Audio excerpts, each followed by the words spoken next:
Welcome to Top 10 Beyond the Screen. I'm your host Johnny Rogers, and in today's video we'll be breaking down some of the rudest interactions with celebrities from both fans and coworkers alike. But before we get into that, if you don't want to miss another daily video from us, make sure you tap that subscribe button to join our notification squad. Now without any further delay, let's get right into today's list, the Top 10 Rudest Celebrities in Hollywood Part 2.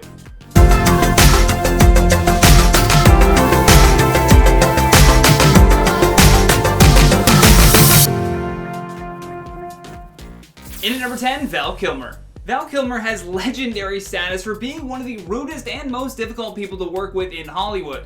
Since the early 1980s, Kilmer was booking gigs left and right, plus he proved to be commercially viable with the major success of the film Batman Forever, which ended up booking him several more roles and perhaps adding to his bad reputation. While working on the movie The Island of Dr. Moreau, the director said Val would show up and an argument would happen almost immediately.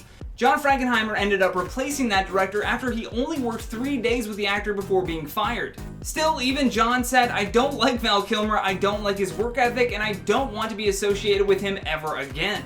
In at number 9, Katherine HEIGL. Katherine HEIGL seems to be the type of celebrity that says yes to every opportunity, and then when she regrets it later, she just openly bashes her decisions in the public eye. The first case of this happening was when she co-starred opposite Seth Rogen for the Judd Apatow film Knocked Up. Seth Rogen said at the time that he was having a great time while working with HEIGL, and mainly because she was improvising a lot of her own stuff, which was great for the film. However, not too long after that, she did an interview with Vanity Fair and expressed just how much she hated the movie.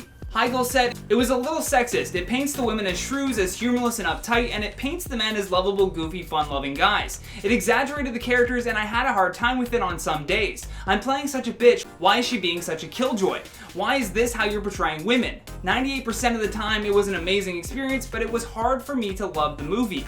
Well, now it's hard for anyone to trust you, Katherine. She had some commentary about Knocked Up after it came out. What'd she say? She didn't like it. She didn't like it? But she was so awesome in it, so it was confusing. Yeah. In at number 8, Bruce Willis. During a press run for his film Red 2, along with co-star Mary Louise Parker, Bruce was noticeably annoyed that he had to even answer the interviewer's questions. Jamie Edwards from Britain's Magic 105.4 actually called it the most awkward interview he's ever had. Apparently, Bruce was barely present while being interviewed, which led to this super cringe moment. I told you this, Jamie. This part is not acting, what we're doing right now.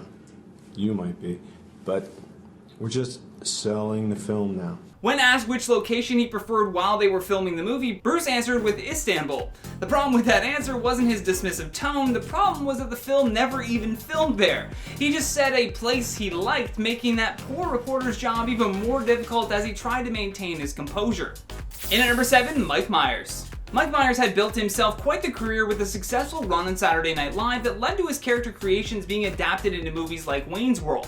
Although when the actor starred as the cat in the film The Cat in the Hat, he was allegedly a nightmare to work with. His co-star Amy Hill spoke publicly about Mike's behavior, and she said he had his handlers dress his trailer and his area was all covered with tenting because he didn't want anyone seeing him. It was so weird. It was just the worst. I was miserable. I just thought it was really rude of him to not take us all into consideration. A monster? Where? That could have gone better.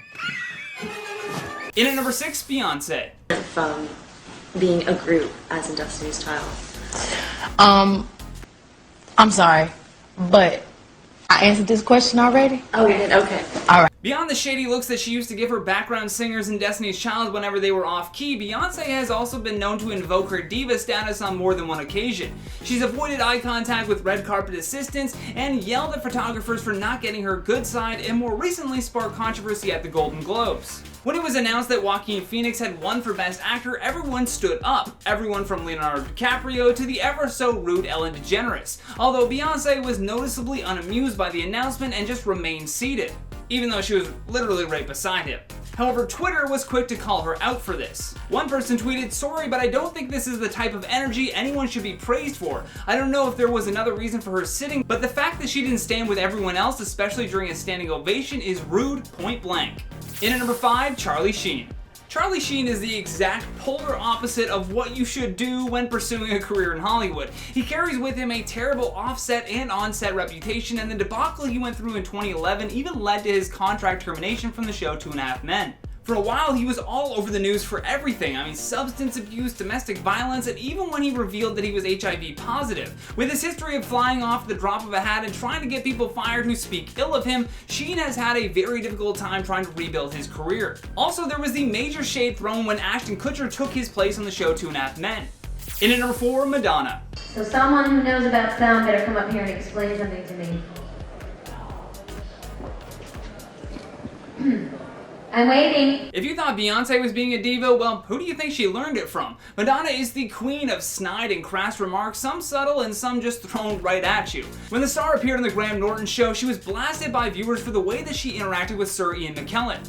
Graham Norton had asked if they had already met, and while Madonna couldn't remember, Ian described a very detailed encounter, to which Madonna barely even acknowledged. In fact, she looked very annoyed to even be on the show in the first place. There was also another very awkward moment when Madonna asked Ian what he does, even though he literally just told her that they were on the same show together once for a charity event in Los Angeles. How dare you disrespect Sir Ian McKellen? In at number 3, Michael Bay. Crazy ability to put up with Michael Bay. This has to be all grips on hand with this thing. It is not to move under the tail. You understand me? Yes, sir. All right, am I very clear? Yeah. Good.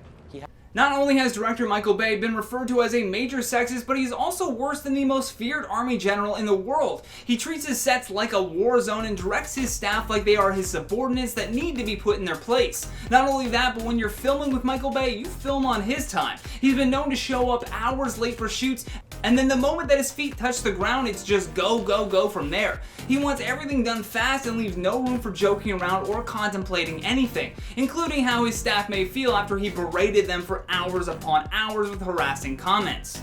In at number 2, Justin Bieber. Fuck out the goddamn way, man. Damn. Yes, that was Justin Bieber hitting a photographer in his exotic car, showing zero regard for human life. On top of that heinous video, the star has also been known to spit on people he doesn't like, which sometimes actually include his own fans. While staying at a hotel in Toronto with some friends, Justin took to his balcony where hundreds of people were desperately waiting outside to see a glimpse of the star, although he only emerged to hawk a loogie down towards them. After this disgusting act, the star seemed to be pleased with himself, turning to his group of admiring friends to laugh. His impressed friends then joined in as they all crowded around and took a selfie on his phone, clearly showing all of the people behind them that they just spit on. Gross. Last but certainly not least, on our number 1 spot, Shia LaBeouf.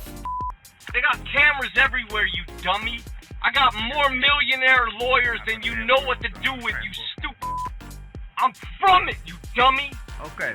Aside from the way that he treats police officers when he's drunk, Shia has slowly established himself as the rudest man in Hollywood, especially after that debacle at the Academy Awards with his co-star Zach Gottsagen. While Zach was busy making history as the first person with Down syndrome to present an Academy Award, Shia was busy rushing the poor guy through his moment in the sun. Zach understandably had a difficult time doing the kind of back and forth dialogue with Shia LaBeouf, and fans noticed just how impatient the star seemed to be getting with him. One person took to Twitter to express her complaint, saying, "You're on a national stage and you look annoyed at your co-presenter? You're an actor, Shia LaBeouf, at least act like a decent human being."